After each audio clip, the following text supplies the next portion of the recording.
Today's lesson, we're going to start on the topic of the future because Jesus did talk about it, and we have to remember that prophecy is very important to God. It takes up a fourth to a third of the Bible, and there are promises of blessings to those who study it, and including a crown of righteousness for all who long for Jesus to appear. So, as a difficult and divisive subject, it should not be avoided any more than any other difficult and divisive subjects.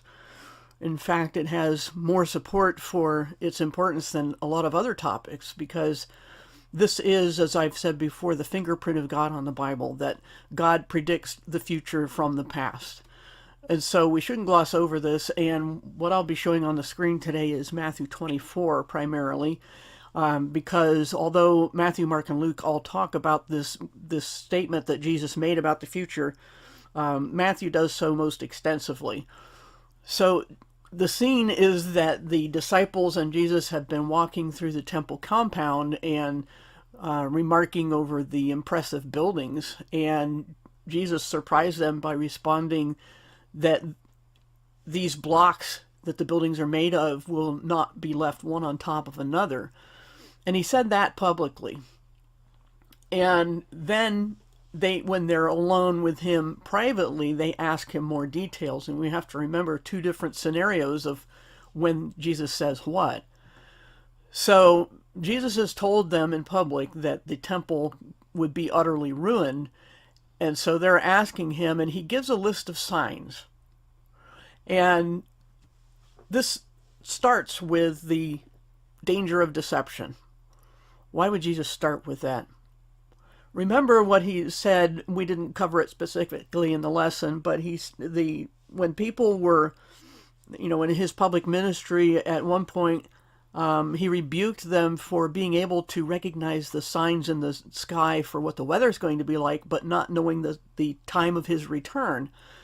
And they should have known by studying the scriptures. And as we met back when Jesus was presented at the temple, Anna, for one person, was expecting him. And Simon, I think, was the name of the guy. But they were expecting him because they knew the scriptures. And most Christians today don't know the scriptures. They avoid prophecy, and so they don't know the times they're living in. And I think Jesus would have a rebuke for that as well. So deception is what happens when, and you fall for it, when you're ignorant of what the Bible teaches.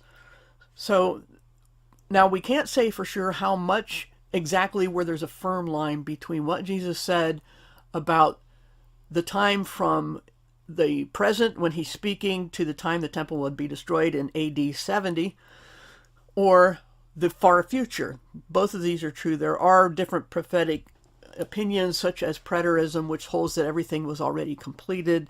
I find that completely unsupportable, but as a futurist approach, which I think is the best supported, then we have to consider when certain things are supposed to happen and know the times we live in by signs, not by calculations. Unlike any other scattering of the Jews in the past, this one from AD 70, after their rejection of their Messiah, would not be given a duration.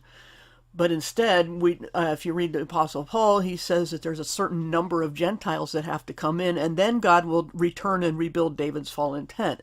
And almost exclusively, Bible prophecy is about the nation of Israel. So, don't be deceived. Know these things. And there is a special time of the wrath of God to come. Just as there was a flood, there will be a tribulation. And we know in hindsight that Jesus' followers began to suffer persecution very shortly after he ascended back to heaven, and that many of them would stand before ruling authorities to give an account of the gospel, such as Paul before King Festus and Agrippa. And there have certainly been plenty of false messiahs, as well as wars all over the place, wars almost continuously, especially in these times, since the reformation of Israel especially, but really going back to World War I. War has been pretty much continuous, and there has been a dividing of families like no other in these times. So, and Jesus said they would be like birth pangs, which get more intense and more frequent as time goes on, and that's what we've seen. But one thing that cannot be mistaken for any time in history so far is what the prophet Daniel called the abomination that causes desolation. That's a phrase you may be familiar with. And what it means is to desecrate a temple. If you were defeating another nation in those times, you would insult their gods. You would offer an unclean sacrifice on the god's altar. And this was done several hundred years before Christ by someone named Antiochus Epiphanes, who put a pig on the altar and sacrificed it, the altar in Jerusalem, and put a idol, a statue of Zeus, but had it altered to have his own face on it. So he almost, but not completely, fulfilled Daniel's prophecy, Daniel 9, I think, starting in 24, the last paragraph, basically, of this abomination. But prophecy has to fit exactly like a key in a lock, and he didn't die the way the Antichrist is supposed to die, for example. So in Jesus' day, he's looking back at Antiochus Epiphanes, but from his perspective in history, but he cites Daniel specifically and says this is yet future. So we can see this repeating pattern, this more like a spiral, like a spring. Even though it keeps turning back on itself, it makes progress as it goes. It goes a distance. A spiral, as opposed to just drawing the same circle over and over, draws it in 3 dimensions. And so that's what prophecy is like. There are partial fulfillments, and then there's a final fulfillment. And so we know from Daniel's prophecy, which Jesus told us to look at in Matthew 24, that there is a 7-year period of trial, of a treaty specifically, and then it will be broken halfway through by someone that Daniel calls the prince that shall come. And I'm, again, aware of all the different interpretations, but I believe the prince that shall come in that context is talking about the Roman general Titus, who destroyed Jerusalem in AD 70, that it's not specifically Titus, but the people of. And the people were the Roman Empire that came and destroyed. So the people of the prince that will come will do certain things in Daniel's prophecy, which we won't go into a full prophecy study right now. We're just looking at the Gospels. But there's a time of Jacob's trouble that's mentioned in Jeremiah 30, and the Great Tribulation is the term Jesus gives for that same event in verse 21 here in Matthew. And but in the meantime, before we get to verse 21, Jesus talks about things that will happen to his followers. Now, there's a common claim today that those who believe that Jesus will come for us before this terrible time of tribulation will be fooled by the Antichrist if we're wrong. But Jesus tells us there will be no mistaking one for the other, because his official arrival will be like lightning that flashes across the whole sky. So there are many other aspects of this that we can study later, especially in Paul when it concerns the church, because he is the apostle to the Gentiles. And Jesus is talking to Jews before the cross, again, under the law, and telling them what to expect, not the church what to expect. So Jesus is here talking about his final coming. I don't like to use the term second coming because the Bible doesn't put an ordinal number on it. It doesn't say Jesus can only come twice. The Old Testament never expected the Messiah to come twice, and yet in hindsight we know this is true because Jesus came once and said he would be back. So we don't know that there's only 2 comings. And just as there are prophecies in the Old Testament that talked about the Messiah being a conquering king, and also others that talked about him being a suffering servant who was put to death, the way to reconcile that in our hindsight is that there were 2 comings. But we have those same sets of seemingly conflicting prophecies in the New Testament. For when Jesus comes, he either comes with us down to the earth, or he comes to the sky to take us up to be with him. So we have 2 different events there. And we will not mistake Jesus for any other, because we will be taken. Whoever belongs to him will be taken, and there's no mistaking that. No decision to make at that time. You either belong to him or you don't, and you will be taken. But more about that another time. So why would Jesus tell this warning to his disciples if they won't be on the earth to deceive? In other words, the people he's saying this to directly in his day, in the first century, would not experience all of these things. They would experience some by 70 AD, but Certainly not all of them. But remember the context. Jesus is speaking to Hebrews who had no concept of the coming age of grace. And even after Jesus ascended, there's good reason to believe from things that are said in Acts that they expected this time of trouble to begin shortly, since the prophecy about him cut off had been fulfilled. That's what Daniel 9 prophesied, that after 69 of the 70 weeks of prophecy, he would be cut off, and we know in hindsight that that is exactly what happened. So one prophetic week remains one group of 7 years. And so why is Jesus saying this now? He's giving a prophecy. That's what most prophecies are not applicable to the people they're given to at the time. As another New Testament reference says, the prophets of old longed to understand what they were saying, what God was telling them to say. So we can't say that everything had to have happened in that generation just because that's when the prophecy was given. That's not the point of prophecy. It's to say something that's going to happen far in the future oftentimes. So Jesus is referring to future Hebrew believers who will only come to faith after they see this abomination. This is an unmistakable sign for them. And he gives many details about this, but of course not as much detail as he would give to the Apostle John later on, because John is given the revelation. But we can match up some of it.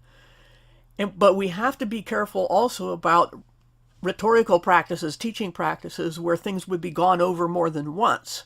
So we can't say that just because we're reading it in order in the scripture as it's written down, that that's the order in which they'll happen.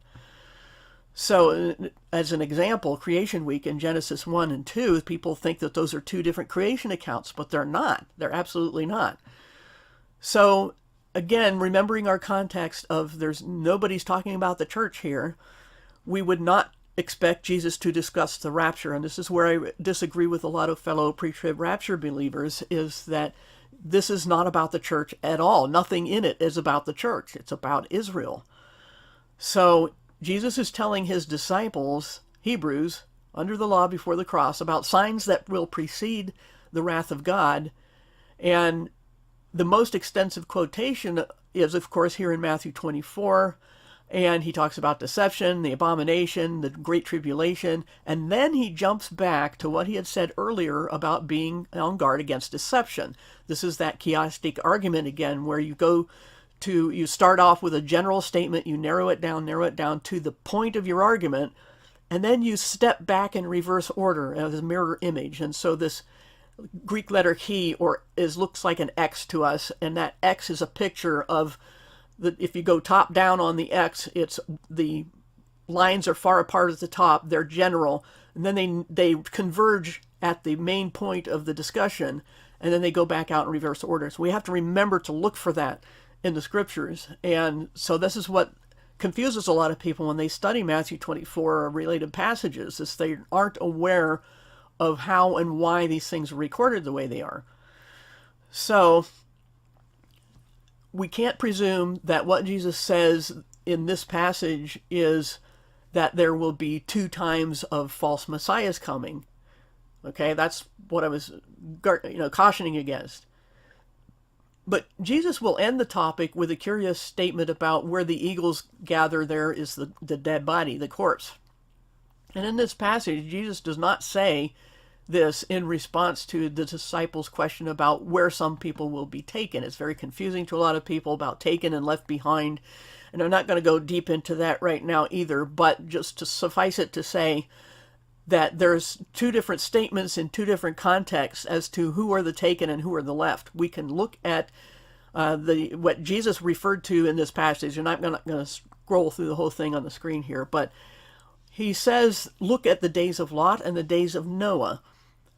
And not only did they not expect what was happening, that the people in both cases, the wicked, were caught off guard, but he's also saying that the righteous are the ones that are taken away before judgment rains down on the unbelievers on earth. So we have to consider that when we look at these statements about, who is taken and who is left here in Matthew, because Lot was the righteous person taken out of Sodom, and Noah was the righteous person and his family taken out to not suffer through the flood. So we can't assume, as some do, that it's only the wicked who are taken away, because they're mixing contexts when they do that. So when this happens, when these times of trouble comes, is another, like I said, he made two mentions of the eagles gathering and who will be taken and who will be left. But he was speaking to Hebrews who had no concept of the church. But the disappearance of Christians, if the rapture is going to be before this happens, which I believe it does, would be a sign for the Jews.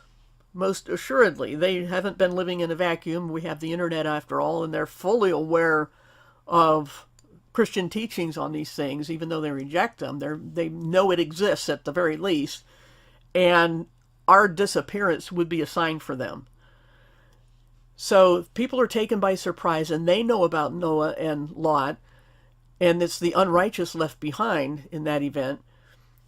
And somebody might argue that since the rapture is well known, even among unbelievers, that there is no element of surprise. Yet, in spite of all the false predictions by date setters that are basically crying wolf, people are beginning to ignore them and dismiss prophecy as a load of nonsense or incomprehensible, and who cares about it. So the result is the same. They're not expecting Jesus to come. They don't believe in the rapture. Most probably Christians don't, or they don't believe it's before the tribulation. They will be caught by surprise, in spite of everything. So, as for not knowing the day or hour, is another phrase you'll see here in Matthew 24. This is associated with the days of Noah, again, being caught by surprise. And there's a lot of debate back and forth on it, and people will cite Paul in 1 Thessalonians 5, 1-11, saying that this day will not take you by surprise. Well, who is Paul talking about there? Who is he talking to? You, the church. The church will not be taken by surprise. The Jews will be taken by surprise. And the unbelieving world, of course, because they're not expecting this. And Jesus gave an illustration. He said, when you begin to see all these things happen, begin to see them happen. He says, look at the fig tree. It indicates that summer is near. And that doesn't mean Jesus is coming in the summer. He's just saying, this tree is a sign to tell you that something is about to happen. So when you see the signs I just got done telling you about, now you know it's the time that you're supposed to be looking for and waiting for. So Jesus had been talking about the days of Noah, and he says, when you see all these things. So what was going on in Noah's day? The earth was filled with violence. People were going about their business, not expecting sudden doom. So, and there's a lot of other speculation about other things that were going on with the sons of God, daughters of men, and that sort of gene mixing, which we're doing by technology today. And so in any level, we can say that we are certainly, if not very close to the days of Noah, I would say we're in it. And Jesus told of some cosmic events as well that never have happened yet. So again, we can't agree with the preterists that everything was fulfilled, because Jesus talked about these extreme cosmic events that would happen after this great tribulation. The sun and the moon go dark, the stars fall from the sky, which is another interesting statement, because how can that happen? But I won't go into that right now. The powers of the heavens, or skies, and or what people call space, will be shaken. Anything we can see looking up from the surface is the power of the heavens. Things are not going to be where they're supposed to be. They will be shaken. There will be extreme turbulence on the earth, with the oceans roaring and splashing. Whichever belief you want to have about cosmology, God will shake the earth such that the oceans slosh around. And if you're this, the size of these average tiny humans looking at the ocean and have it sloshing back and forth, I mean, it's one thing to see a large tsunami, but this will make those pale in comparison, because they will not only be huge, but go back and forth because of the shaking. And there's one Old Testament statement that says that the earth will reel like a drunkard. So this is when we see the familiar statement about people's hearts failing them for fear. this event. This is a cosmic shakeup like no other. And Jesus did say it would be a time of stress like no other. And then after that, Jesus said he will appear in the sky and he will descend in the clouds with great power and majesty. And you remember if you look at the passage where Jesus is on the Mount of Transfiguration, where or not that, but when he ascends back to heaven at the end of the Gospels, the angel appears and says to the disciples, "Why are you still staring at the sky? He will come the way he left." And that's what this is talking about, again, to the Jews. And this is not about rapture at all, because the church is not in view here. And then the last thing that Jesus says in these passages is that there will be a trumpet blast to send out angels to collect the chosen or the elect from all over the heavens, not from the earth. So pay attention to the details. Now, on the surface, the first four signs that Jesus give appear to match up with the sixth seal of Revelation, and that's chapter 6 of Revelation. But that's not the end. That's the beginning of the Great Oppression or the Great Tribulation. There we can see that the moon turns red but not black, as Jesus said. Here, the stars fall to earth is a matchup. The sky rolls up like a scroll. That's different. And every mountain is shifted from its place. You could probably include that in the shaking of the earth. So there's a lot of overlap, not complete overlap, but very similar. And Joel 2:31 is an Old Testament reference, but to these same things that Jesus said are after, but he says they're before. So what does that mean? Is that a contradiction? No, we should have enough hindsight by now to know this. They both precede and follow. There are two instances, just like there's more than one coming of the Messiah, there's more than one set of these kind of disasters. Now, what about the statement Jesus makes in this passage, this generation will not pass away until all these things take place? What generation does he mean? All three, Matthew, Mark, and Luke, of this discourse that he's giving, record this statement as being said immediately after the signs, indicating that the time is near, not that it's over.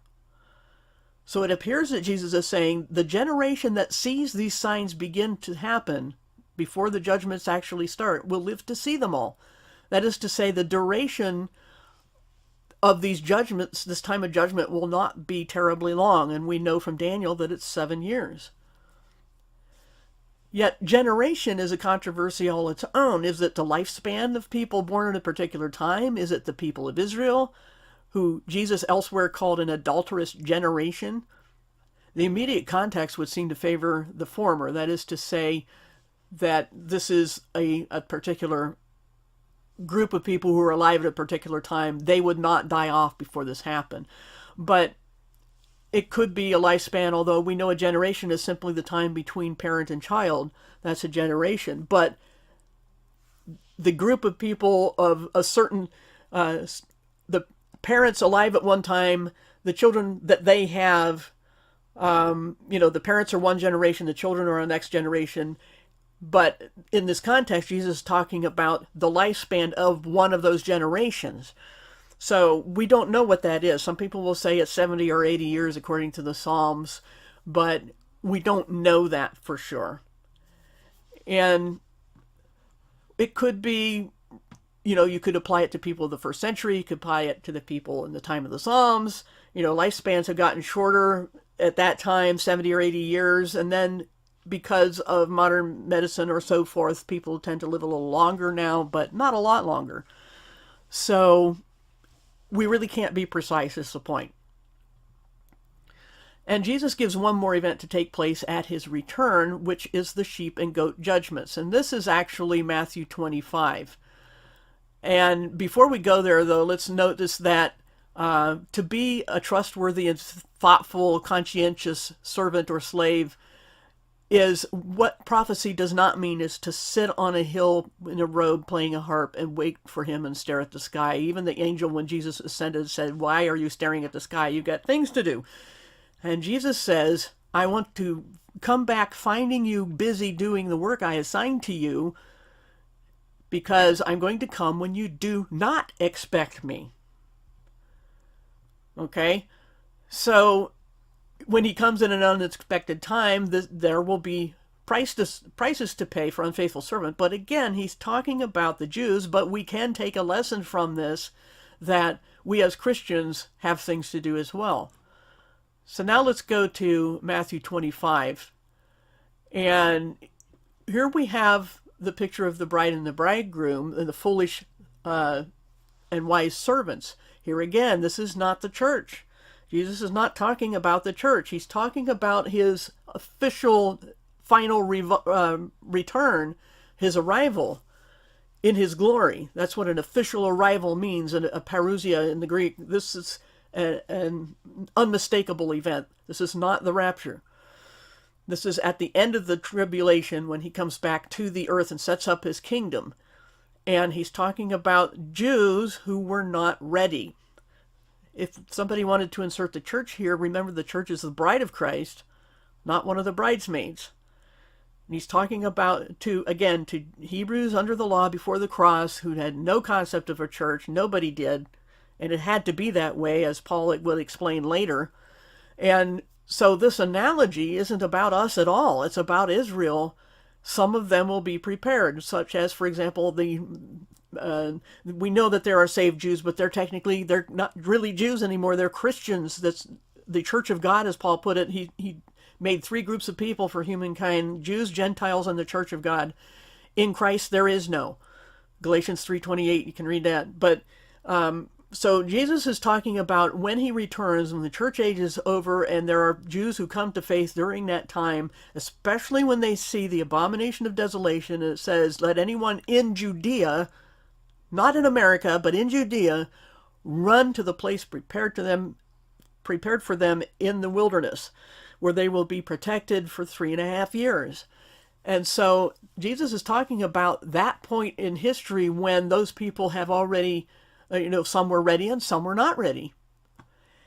And they would be locked out if they were not ready. So this is about the Jews.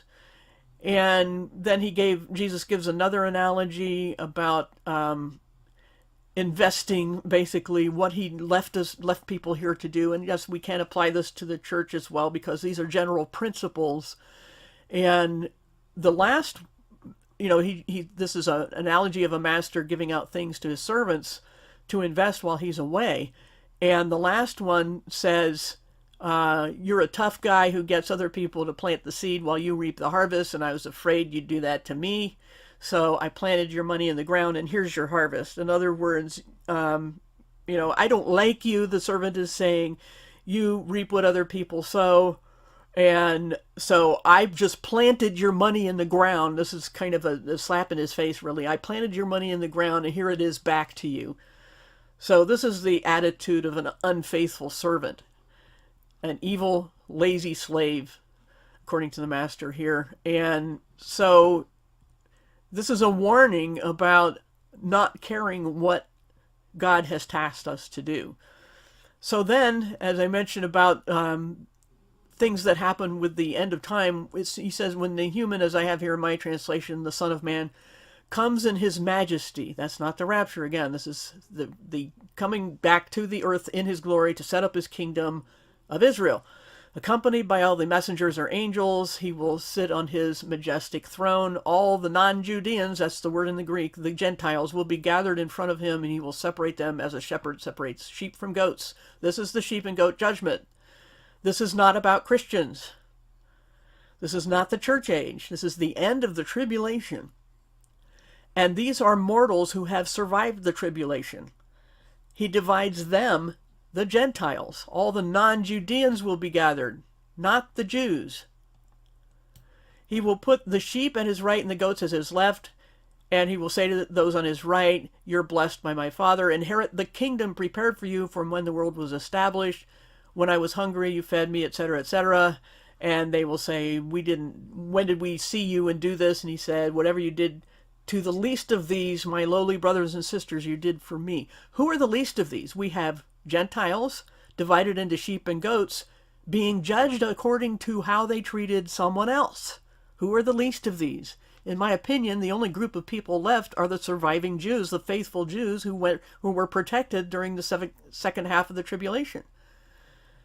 And then Jesus says to those on his left, the goats, get away from me, you're cursed. You didn't do these things for me. And they will say, we did do these things. When didn't we do these things? We were serving you. And Jesus will reply, whenever you fail to do these things for one of my lowly ones, the least of these, those surviving Jews, you failed to do them for me. In other words, they were selective in their charity. They hated the Jews. There is a lot of hatred of Jews today.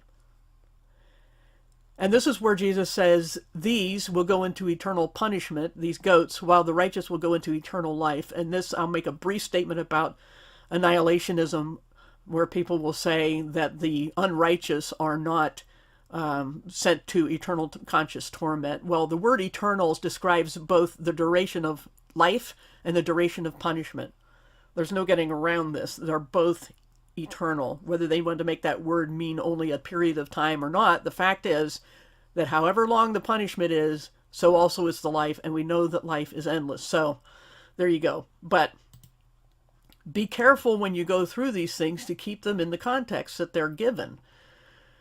So this is the point that we've reached of the beginning of the millennium. So the disciples have asked, when are things going to happen? And there's two stages to the things. One was the immediate destruction of the temple in Jerusalem, and more detail about that, as I mentioned in Daniel 9.